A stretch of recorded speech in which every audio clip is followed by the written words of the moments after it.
एक साहूकार बहुत ही धनवान था। उसको धन आदि में किसी प्रकार की कोई कमी नहीं थी, परंतु पुत्र न होने के कारण वह अत्यंत दुखी रहता था। वह इसी चिंता में रात दिन रहता और पूजन किया करता था। सायंकाल को शिव जी के मंदिर में जाकर दीपक जलाया करता था। उसके इस भक्ति भाव को देखकर एक समय श्री पार्वती ने शिव जी महाराज से कहा कि हे महाराज, यह साहूकार आपका अत्यंत भक्त है और सदैव आपका व्रत और पूजन बड़ी श्रद्धा से करता है, अतः इसकी मनोकामना पूर्ण करनी चाहिए। शिव जी ने कहा कि हे पार्वती जी, यह संसार कर्म क्षेत्र है। जैसे किसान खेत में जैसा बीज बोता है वैसा ही फल काटता है, उसी तरह इस संसार में जो जैसा कर्म करता है वैसा ही फल भोगता है। पार्वती जी ने अत्यंत आग्रह से कहा कि महाराज, जब यह आपका ऐसा भक्त है और यदि इसको किसी प्रकार का कोई दुख है तो उसको अवश्य दूर करनी चाहिए, क्योंकि आप तो सदैव अपने भक्तों पर दया करते हैं, उनको दुखों को दूर करते हैं। यदि आप ऐसा नहीं करेंगे तो मनुष्य क्यों आपकी सेवा व्रत पूजन करेंगे।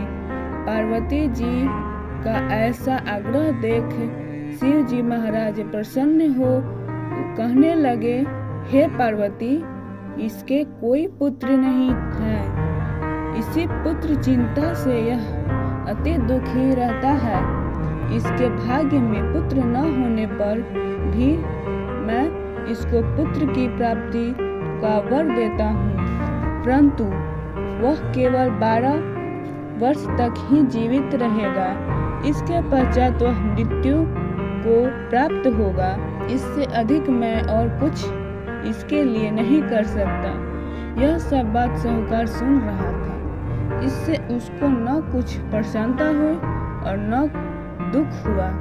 वह पूर्व व्रत वैसा ही शिवजी महाराज का सोमवार व्रत और पूजन करता रहा। कुछ काल व्यतीत हो जाने पर साहूकार की स्त्री गर्भवती हुई और सदैव 10वें महीने उसके गर्भ से अति सुंदर पुत्र की प्राप्ति हुई। साहूकार के घर में बहुत खुशी मनाई गई, परंतु साहूकार ने उसी केवल 12 वर्ष की आयु ज्ञान कोई अधिक प्रसन्नता प्रकट नहीं की और न किसी को भेद बताया। जब वह 11 साल का हो गया तो बालक की माता ने उसके पिता से उसके विवाह के लिए कहा, परंतु वह साहूकार कहने लगा, मैं अभी इसका विवाह नहीं करूँगा, काशी जी पढ़ने के लिए भेजूंगा। फिर उस साहूकार ने अपने साले अर्थात बालक के मामा को बुला उसको बहुत सा धन देकर कहा, तुम इस बालक को काशी जी पढ़ने के लिए ले जाओ और रास्ते में जिस जगह भी जाओ वहाँ यज्ञ करते, दान देते तथा ब्राह्मणों को भोजन कराते हुए जाओ। इस प्रकार वह दोनों मामा भांजे सब जगह यज्ञ करते और ब्राह्मणों को भोजन कराते जा रहे थे। रास्ते में उनके एक शहर पड़ा।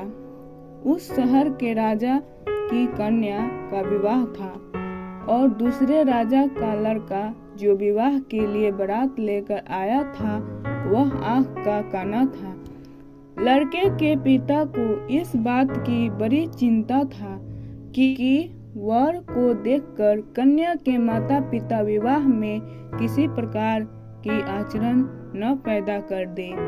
इस कारण जब उसने अति सुंदर सेठ के लड़के को देखा तो मन में विचार किया कि क्यों न दरवाजे के समय पर इस लड़के से वर का काम लिया जाए। ऐसा विचार एक राजा ने उस लड़के और उसके मामा से कहा तो वह राजी हो गए और साहूकार के लड़के को स्नान आदि करा, वर के कपड़े पहना तथा घोड़े पर चढ़ा दरवाजे पर ले गए और बड़ी शांति से सब कार्य हो गया। और अब वर के पिता ने सोचा यदि विवाह कार्य भी इसी लड़के से करा दिया जाए तो क्या बुराई है। ऐसा विचार कर और उसके मामा से कहा यदि आप हीरो और कन्यादान का काम करा दे तो बड़ी कृपा होगी और हम इसके बदले में बहुत कुछ धन देंगे। उन्होंने स्वीकार कर लिया और विवाह कार्य बहुत अच्छी तरह से हो गया। परंतु जिस समय लड़का जाने लगा तो राजकुमारी की चुनरी के पल्ले पर लिख दिया कि तेरा विवाह तो मेरे साथ हुआ, परंतु जिस राजकुमार के साथ तुमको भेजेंगे वह एक आँख का काना है और मैं तो काशी जी पढ़ने जा रहा हूँ। उस राजकुमारी ने जब अपनी चुनरी पर ऐसा लिखा पाया तो उसने राजकुमार के साथ जाने से इनकार कर दिया और कहा कि यह मेरा पति नहीं है, मेरा विवाह इसके साथ नहीं हुआ, वह तो काशी जी पढ़ने गया। कुमारी के माता पिता ने अपनी कन्या को विदा नहीं किया और रात वापस चली गई। उस सेठ का लड़का और उसके मामा काशी पहुंच गए। वहां जाकर उन्होंने यज्ञ करना और लड़के से पढ़ाना शुरू कर दिया। जब लड़के की आयु 12 साल की हो गई तब एक दिन उन्होंने यज्ञ रचा रखा था कि उस लड़के ने अपने मामा से कहा मामा जी आज मेरी तबीयत कुछ ठीक नहीं है। मामा ने कहा कि अंदर जाकर सो जा। लड़का अंदर जाकर सो गया।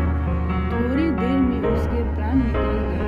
जब मामा ने आकर देखा कि वह तो मुर्दा प्राण है तो उसके बड़ा दुख हुआ और उसने सोचा कि मैं अभी रोना पिटना मचा दूंगा तो यज्ञ की कार्य रह जाएगा। अतः उसने जल्दी से यज्ञ का कार्य पूरा समाप्त कर ब्राह्मणों को घर जाने की पश्चात रोना पीटना आरंभ कर दिया। संयोगवश उस समय शिव जी महाराज और पार्वती जी उधर से जा रहे थे। जब उन्होंने जोर जोर से रोने पीटने की आवाज सुनी तो पार्वती जी शिव जी को आग्रह करके उसके पास ले गई और सुंदर लड़के को मरा देखकर कहने लगी कि महाराज यह तो उसी सेठ का लड़का है जो आपके वरदान से हुआ था। शिव जी ने कहा कि पार्वती इसकी आयु इतनी ही थी सो भोग चुका। पार्वती जी ने कहा कि महाराज कृपया करके बालक को और आयु दो नहीं तो इसके माता पिता तरफ कर मर जाएंगे।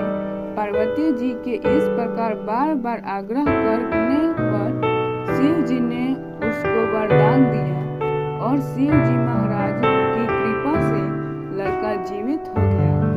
शिव पार्वती कैलाश चले गए।